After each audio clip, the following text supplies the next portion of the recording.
Ang araw ay muling sumikat sa baryo ng San Felipe.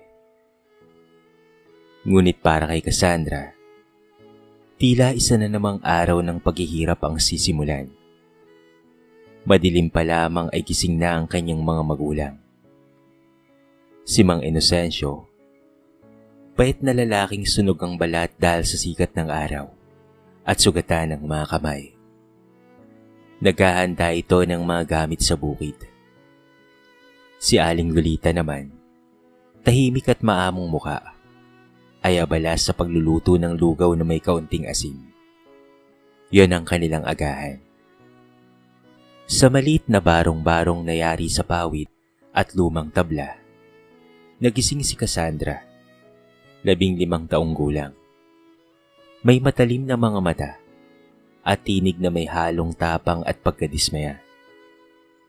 Habang kumakain ng lugaw, hindi niya mapigilang magtanong. Tay, hanggang kailan po ba tayo ganito? Araw-araw tanim, araw-araw hirap, pero wala namang napupunta sa atin. Ngumiti lamang si Mang Inocencio. Pilit na itinatago ang kanyang lungkot.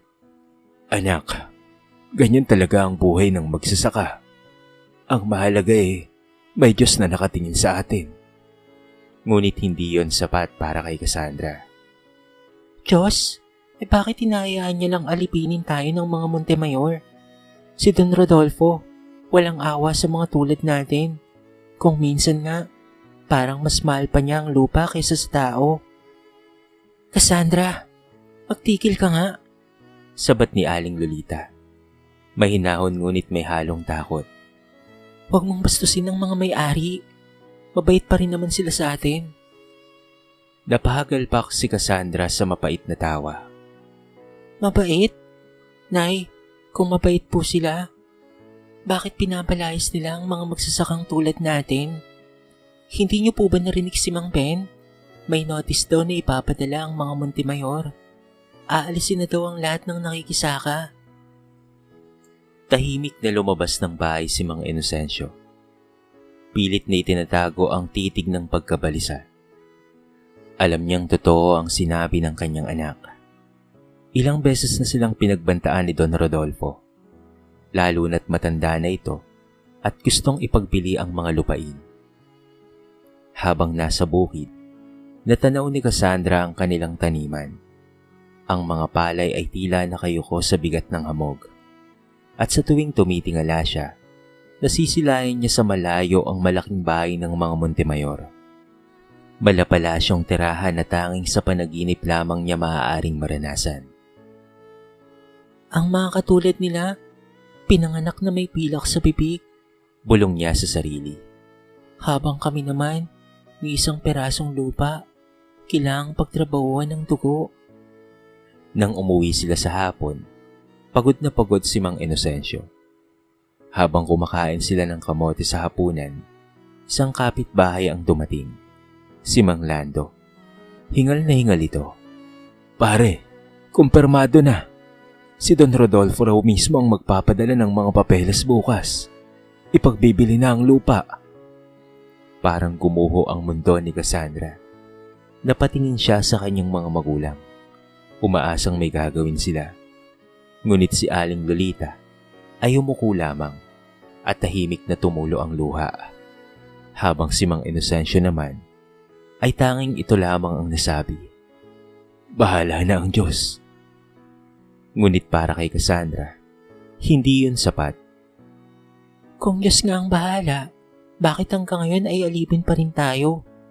Sigaw niya, sabay tumakbo papalabas ng bahay. Hawak ang puso niyang puno ng galit. Sa gitna ng dilim at mga palay, huminto siya at tinitigan ng buwan. Sa ilalim ng malamig na hangin, bumulong siya.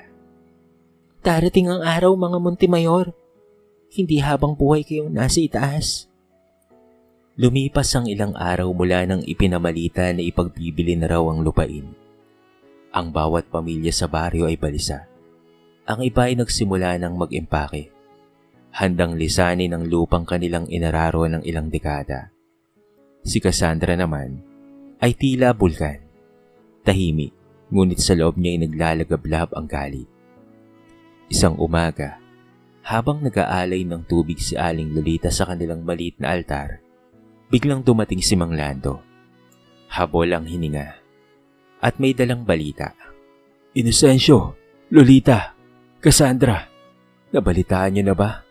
Patay na si Don Rodolfo Montemayor. Napatikil si Mang Inocencio sa pagkakayo ko sa harap ng palayok. Si Aling Lolita naman ay napasinghap. Hindi alam kung matutuwa o mahahawa. Ngunit si Cassandra, hindi siya makapaniwala. Patay? Totoo po ba yun, Mang Lando? Oo, kagabi lang daw. Inatake sa puso sa Maynila. Tahimik na tumigil ang hangin sa paligid. Sa halip na lungkot, may kakaibang sigla ang bumalot sa mukha ni Cassandra. Sa wakas, may ustisya rin ng langit. May ina niyang sabi. Halos pabulong ngunit may bigat ng matagal ng galit. Cassandra! Sigaw ni Aling Lolita. Huwag kang ganyan. Wala kang karapatang magsaya sa kamatayan ng isang tao.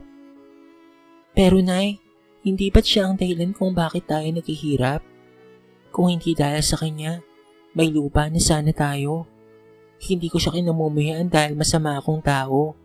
Kinamumuhian ko po siya dahil sa lahat ng ginawang kawalan ng katarungan. Tahimik lamang si Mang Inocencio. Sa likod ng kanyang mga mata, ramdam ang pagod ng isang lalaking sanay sa pagdurusa. Anak, ang galit ay parang apoy. Kapag hinayaan mong lumaki, pati sarili mo ay masusunog. Ngunit hindi nakinig si Cassandra. Para sa kanya, yun ang unang beses na naramdaman niyang nanalo silang mahihirap laban sa kapangyarihan. Kinagabihan, habang nakaupo sa tapat ng kanilang bahay, pinagmamasdan ni Cassandra ang taniman na tila mas luntian kesa dati. Siguro, ito na ang simula. Wala nang magpapalaya sa amin. Wala nang Montemayor na magmamalaki. Lumipas ang mga linggo. Unti-unting bumalik sa normal ang buhay sa baryo. May mga taong nagsimulang muling mangarap. May mga batang naglalaro sa gitna ng pilapil. Si Cassandra naman ay lalong naging mas masigasig sa pag-aaral. Kahit luma ang kanyang mga gamit at sira-sira ang kanyang mga notebook.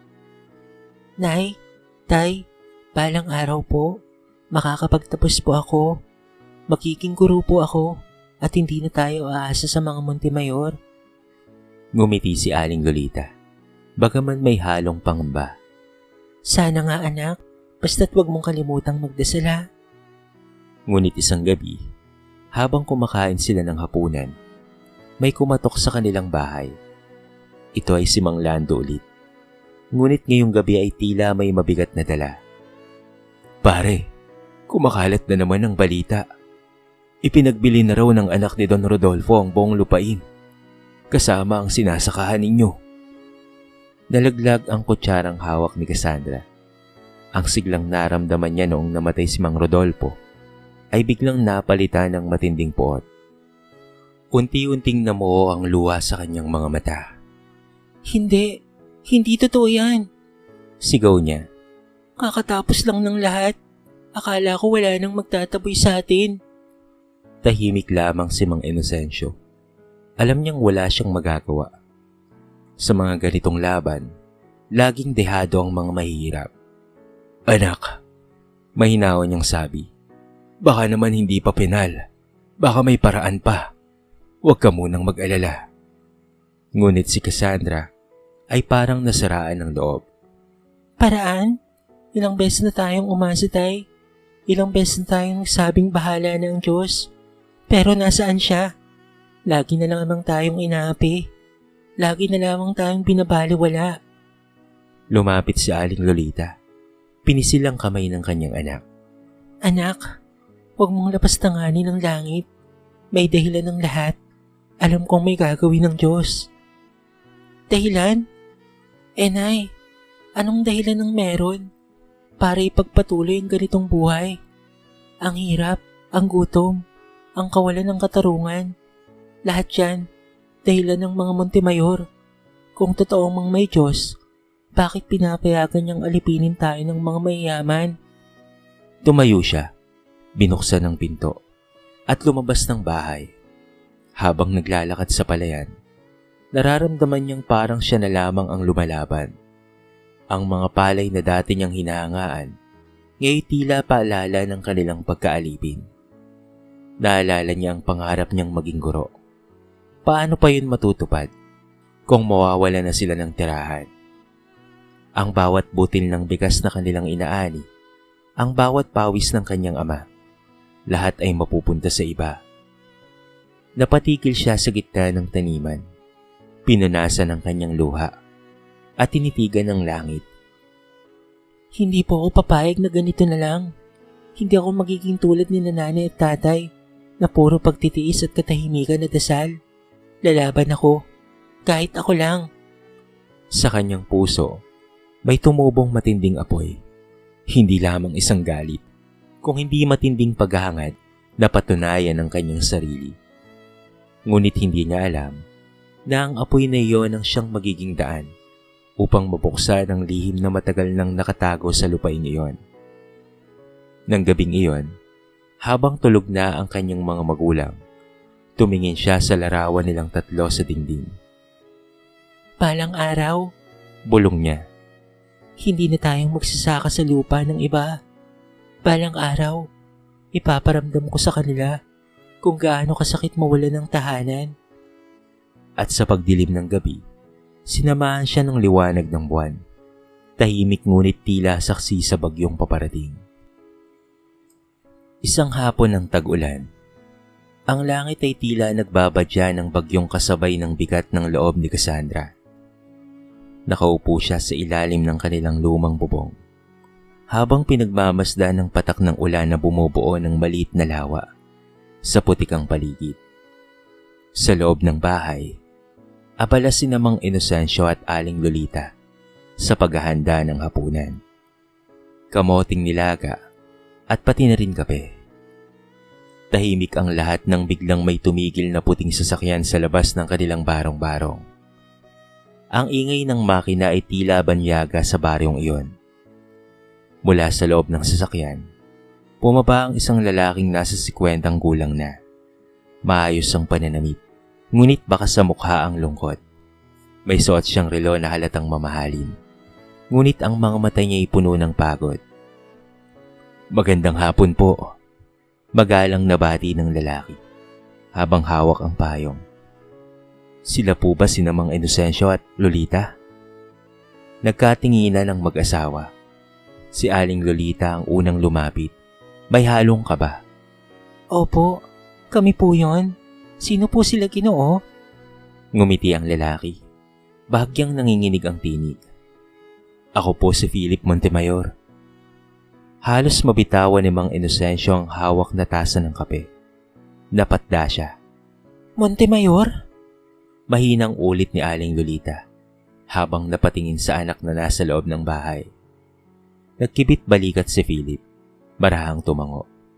Opo, anak po ako ni Don Montemayor. Sa sandaling iyon, sumiklab muli ang galit sa dibdib ni Cassandra. Nasilip niya mula sa bintana ang lalaki at agad siyang kinilabutan. Bakit nandito ang isa sa kanila? Pulong niya sa sarili. Sa labas, nag-usap ng masinsinan sina Philip at ang kanyang mga magulang. Hindi naririnig ni Cassandra ang buong usapan. Ngunit kita niyang hawak ni Philip ang kanyang lumang larawan. Ang larawan niya noong sanggol pa lamang siya. Nakasuot ng puting damit na siya mismo ang may hawak mula pa pagkabata. Nakita niyang umiiyak si Philip habang nakatingin sa larawan. Sa gulat niya, nakita rin niyang nagpapasalamat ito kay Mang Inocencio at Aling Lolita. Maraming salamat po. Salamat sa lahat ng ginawa ninyo. Hindi nakapagtimpi si Cassandra. Pumasok siya sa pagitan ng usapan. Galit na galit. Nay, Tay, ano pong ibig sabihin nito? Bakit may hawak na larawan ko tong taong to? At bakit siya nagpapasalamat? Tahimik ang lahat. Napatingin si Mang Inocencio sa kanyang asawa. Halatang nag-aalangan. Anak. Usal ni Mang Inocencio. Si Sir Philip. ang nakabili ng lupang sinasakahan natin. Parang sinabuyan ng malamig na tubig si Cassandra. Ah, ganon? Siya pala ang bagong may-ari? Bakit pinapasok niyo pa dito? Gusto niya bang bilhin pati tong barong-barong natin? Sarkastikong sabi ng dalaga. Cassandra! Saway ni Aling Lolita. Ang bibig mo, anak. Nay, totoo naman. Ang mga Montemayor, puro gahaman. Akala ko patay na ang matandang Don. Pero mukhang ipinanganak talaga silang sakim. Tahimik lamang si Philip. Nakayuko lamang ito. Hanggang sa marahan siyang nagsalita. Boses na nanginginig sa emosyon. Hindi totoo yan, anak. Natigilan silang lahat. Anong sabi mo? Tanong ni Cassandra. Nanginginig ang boses. Bakit mo ko tinawag na anak? Tumingin si Philip sa kanya. Puno ng luha ang mga mata. Dahil ikaw nga, Cassandra. Ikaw nga ang anak ko. Para bang biglang tumigil ang oras ng mga sandaling iyon. Tanging ingay ng ulan sa labas ang maririnig, habang lahat ay napako sa sinabi ni Philip. Si Cassandra ay nakatayo, nanginginig, hindi malaman kung magagalit o matatawa sa sinabing kabaliwan ng lalaking ito. Anong ibig niyong sabihin? Pautal-utal na tanong niya, halos pabulong. Ako raw? Anak niyo? Tumango si Philip, mabigat ang bawat hinga. Oo, Cassandra, ikaw ang anak ko, at matagal ko nang gustong sabihin sa iyo ang totoo. Hindi maaari. Sigaw ng dalaga. Hindi ako anak ng Montemayor. Anak ako ni Inocencio at Lolita. Mahirap lang kami at wala kaming kinalaman sa inyo. Lumapit si Aling Lolita. Luhaan, pilit na hinahawakan ng kamay ng kanyang anak. Anak, totoo ang sinasabi niya. Hindi totoo yan, Nay. Tay, ano pong ibig sabihin nito? Humingi ng sagot si Cassandra sa kanyang ama. Halos makiusap. Tumango si Mang Inocencio.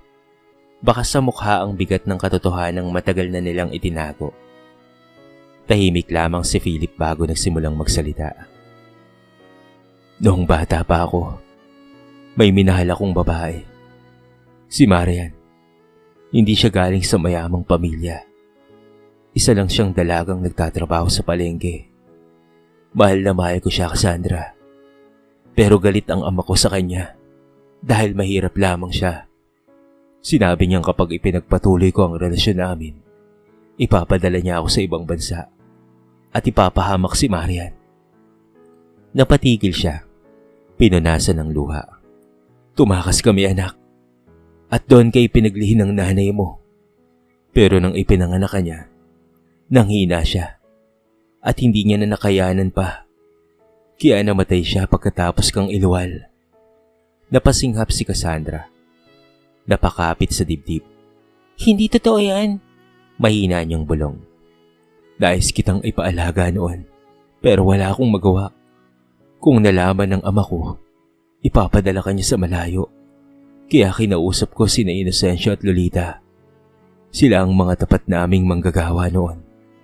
Pinakiusapan kong alagaan kanila bilang sarili nilang anak.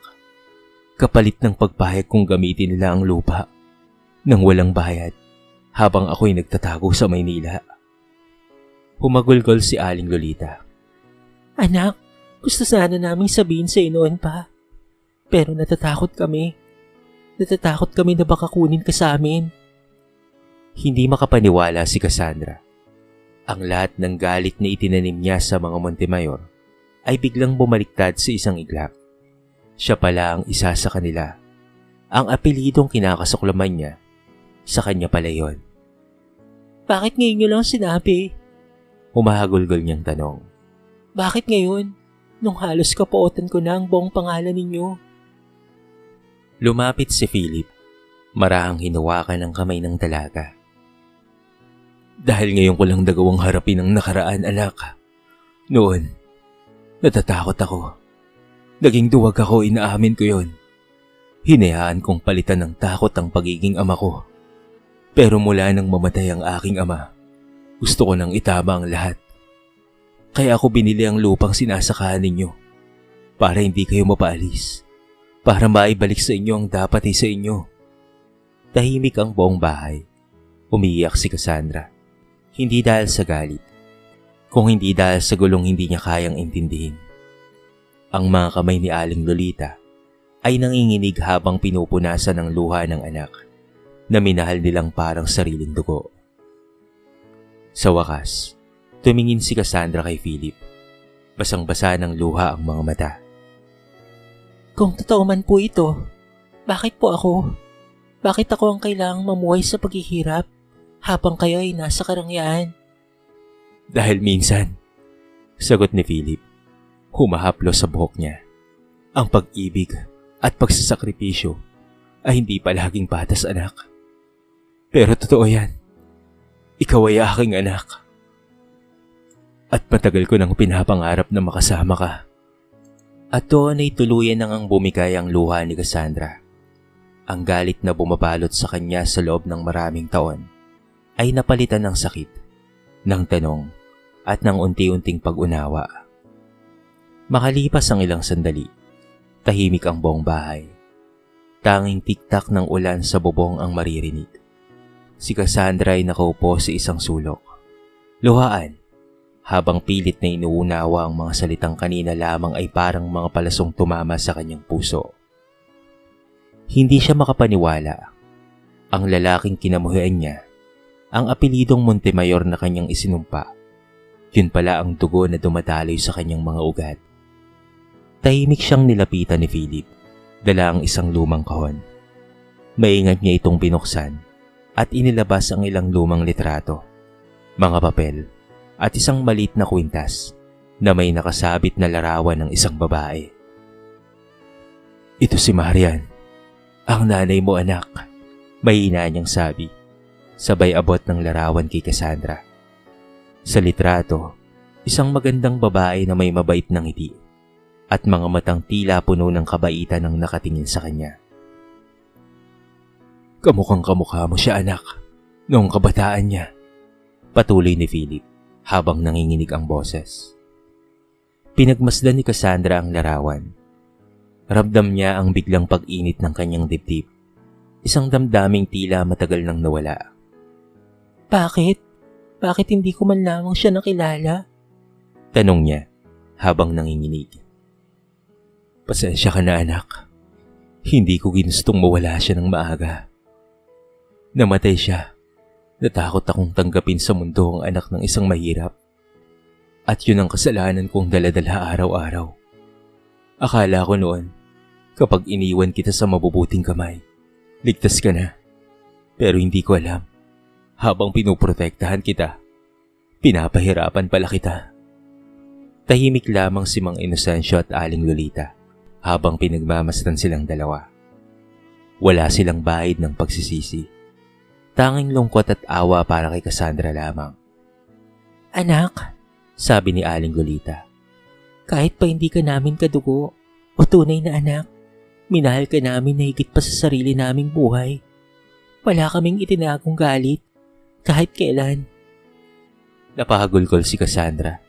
Lumapit siya sa kanyang ina at ama-amahan. Niyakap sila ng mahigpit. Nay, Tay, salamat po. Hindi ko alam kung ano ang magiging buhay ko kung wala kayo. Kayo po ang tunay kong mga magulang sa aking puso. Habang umiiyak silang tatlo, maraang lumapit si Philip. May luha rin sa kanyang mga mata. At ako, Cassandra. Ako ang lalaking minsan ay nagkulang sa'yo. Pero handa akong bumawi, anak. Kung papahayag ka, gusto kong simulan nating muli bilang mag-ama. Tumingin si Cassandra sa kanya. Sa una, may pag-aalinlangan pa. Ang lalaking ito ang kumakatawan sa lahat ng puot na pinasan niya sa loob ng maraming taon.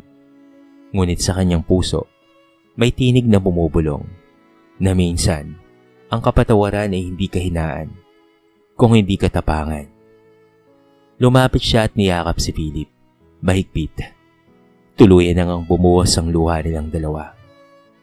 Hindi ko alam kung kaya kong agad na patawarin ka, sabi ni Cassandra habang umiiyak.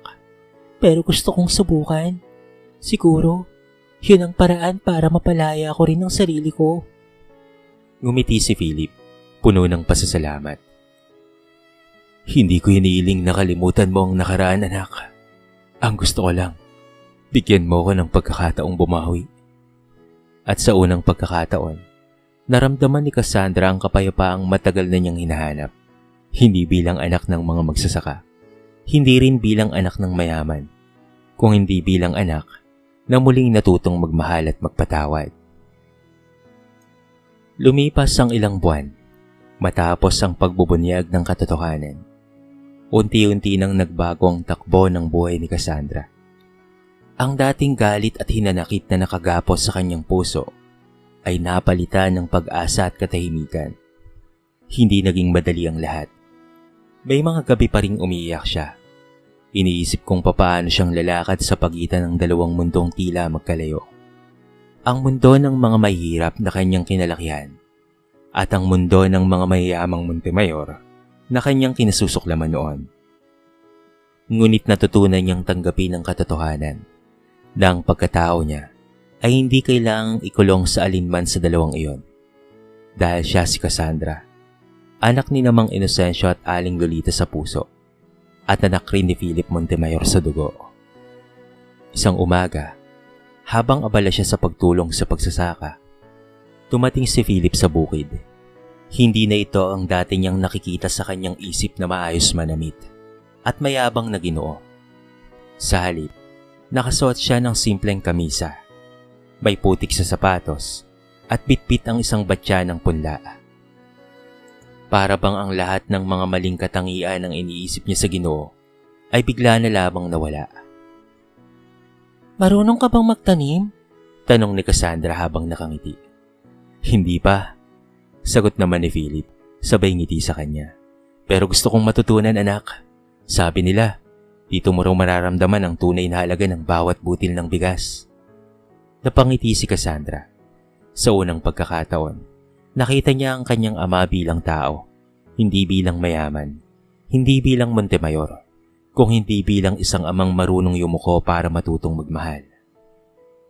Mula noon, madalas nang bumisita si Philip, hindi lang upang makita si Cassandra, kung hindi upang tumulong sa komunidad.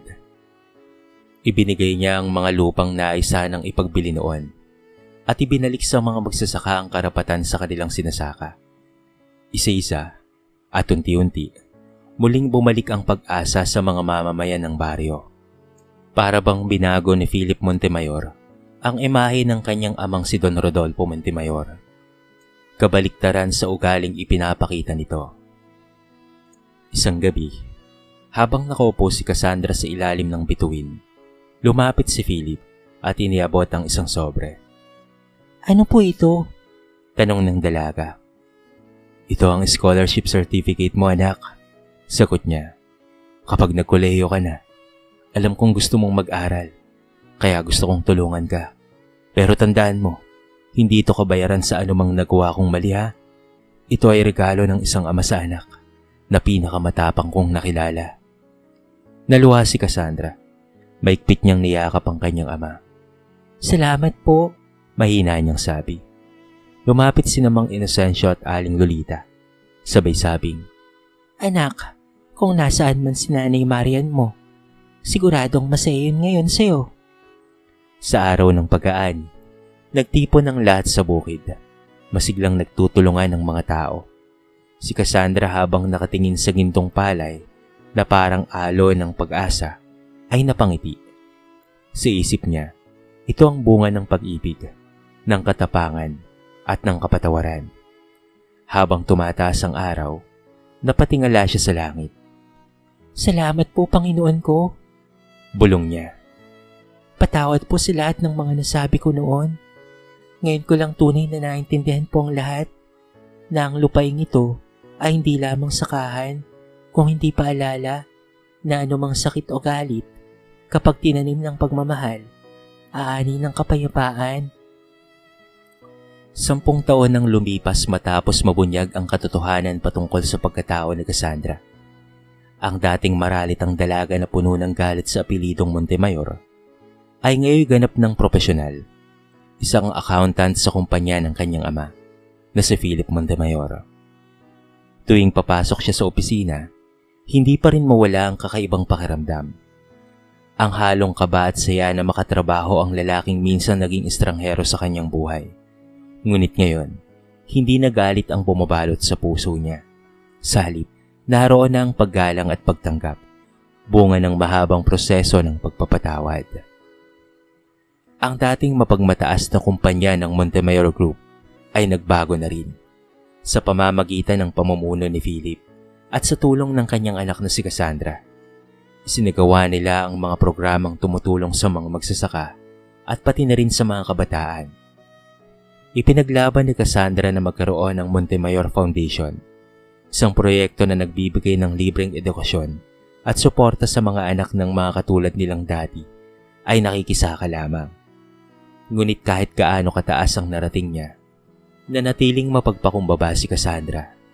Tuwing Sabado, umuwi pa rin siya sa baryo ng San Felipe upang dalawin si Mang Inocencio at Aling Lolita, ang mga magulang na umampon at nagpalaki sa kanya ng walang hininging kapalit.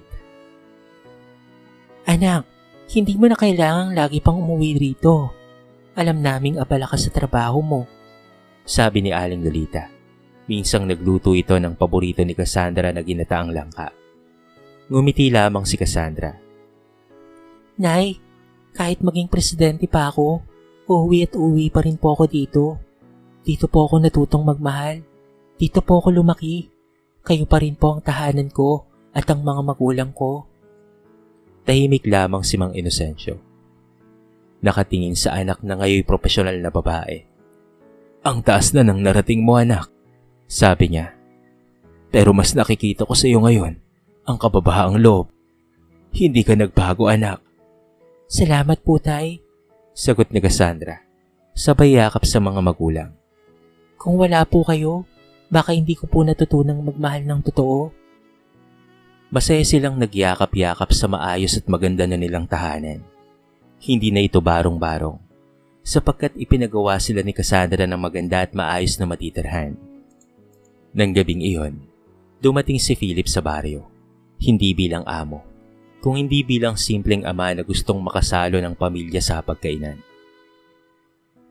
Habang sabay-sabay silang kumakain, napangiti si Cassandra.